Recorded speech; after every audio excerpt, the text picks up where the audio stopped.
Ya, oke, pada video ini aku akan kasih tahu ke teman-teman semua buat kalian yang memang genrenya pada gaming ataupun pada streamer gaming ataupun ya terserah deh mau gaming ataupun apa saja.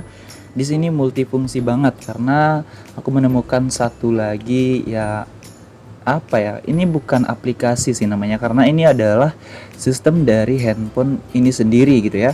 By the way, di sini aku menggunakan Realme Mi 5 nggak pakai Pro karena ya low budget. Haha. Dan di sini juga aku udah mempunyai versi Android ke 10 ya teman-teman. Buat kalian yang belum upgrade ke 10 atau belum update ke 10, silahkan teman-teman update terlebih dahulu karena ya mungkin di bawah 10 kayaknya nggak bisa.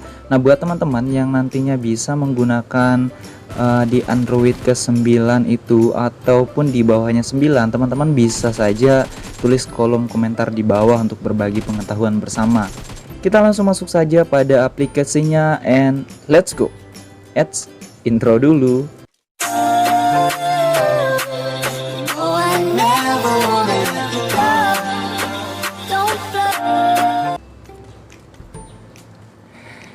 Yap, di sini aku menyarankan buat teman-teman sekali lagi harus menggunakan Android yang versi ke-10 karena di sini aplikasinya adalah perekam layar. Jadi teman-teman tidak perlu lagi masuk pada Play Store ataupun App Store. Nah, ini untuk kemungkinan untuk versi iOS kayaknya bisa deh gitu ya. Kita langsung ke Android saja ya teman-teman, karena di sini banyak banget yang ngalamin termasuk saya. Ketika bermain game itu harus nyiapin ini dan itu lagi, harus headset lagi, harus gaming lagi. Nah, di sini aku kasih tahu ke teman-teman semua karena di sini banyak banget kelebihannya. Oh ya, maaf banget ini aku ngomongnya berbelit-belit karena buat teman-teman yang belum paham, ya nanti takutnya kalau kita loncat-loncat nanti mereka belum paham sama sekali. Nah, buat teman-teman yang sudah paham, silahkan didengar saja gitu ya. Oke, nama aplikasinya di sini adalah perekam layar. Ini khusus bawaan dari handphone sendiri. Nah, aku nggak tahu untuk Oppo dan Vivo itu support atau enggak. Yang pasti di sini aku menggunakan Realme 5 ya. Mungkin semua jenis Realme bisa.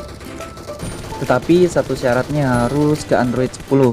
Nah, buat teman-teman yang menggunakan Android 9 ataupun 8, teman-teman sudah bisa menggunakan ini ya, komen aja di bawah gitu ya. Oke, bukan hanya itu yang aku omongin teman-teman karena di sini banyak banget kelebihannya ya teman-teman. Jadi kita langsung masuk saja pada pembahasannya karena tadi udah berbelit-belit ya teman-teman. Oke, di sini kita melihat ada suara terlebih dahulu. Nah, untuk rekam suara sistemnya di sini aku saranin untuk mengaktifkannya saja. Kemudian untuk rekam suara mikrofon di sini ya teman-teman, terserah kalian.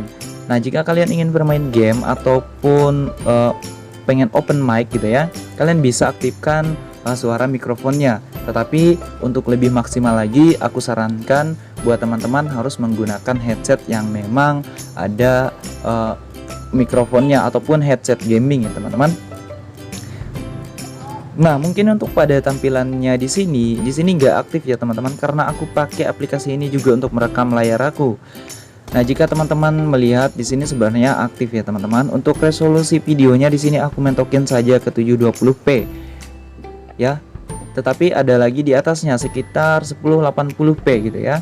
Jadi ini bisa ditingkatkan lagi kapasitas layarnya ya teman-teman, tergantung pada memori kalian muat apa enggak nanti ataupun lag apa enggak ketika kalian bermain game. Kemudian untuk orientasi hasil video di sini aku mengikuti orientasi layar. Teman-teman juga bisa bikin ke landscape ataupun portrait ya, terserah kalian. Kemudian untuk kamera depan di sini aku tidak menyarankan sama sekali untuk kalian mengaktifkan kamera depan karena ya kita harus profesional dong, harus menggunakan kamera lain lagi ataupun handphone kalian dua, kalian menggunakan kamera handphone si kalian tadi untuk merekam muka kalian ataupun handscam kalian. Kemudian untuk tampilan sentuhan di sini teman-teman, terserah kalian untuk mengaktifkan atau tidak. Tetapi saran aku untuk bermain game disarankan tidak mengaktifkan sentuhan layar karena jika mengaktifkan sentuhan layar nanti dia akan mengganggu situasi pada layarnya itu sendiri. Nah, untuk kelebihannya di sini ya teman-teman, yang pertama kita bisa menggunakan audio internal, baik menggunakan headset ataupun tidak menggunakan headset ini bisa digunakan untuk audio internal. Nah, keren banget kan?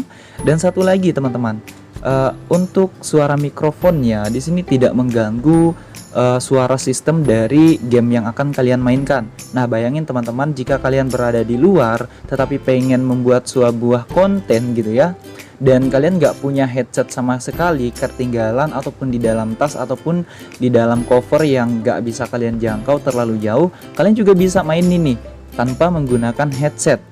Aku yakin suaranya bakal jernih banget dan jernih banget. Aku yakin. Aku udah coba hal ini ya teman-teman, waktu aku bermain game di sebuah mall gitu ya. Di situ kan ribut banget ya teman-teman. Nah, aku rekam nih.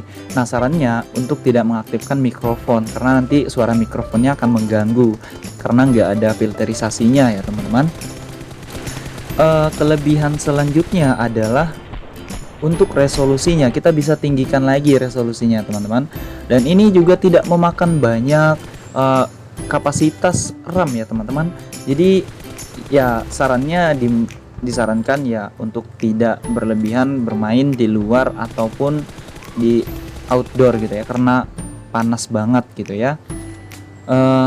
Kelebihan selanjutnya adalah tidak adanya watermark pada si perekam layar ini. Memang kalau kita lihat di sini ada notesnya gitu ya, ada pop upnya gitu ya, tetapi setelah kita rekam layarnya itu nanti tidak akan ada yang namanya watermarknya ya teman-teman, jadi tidak mengganggu banget.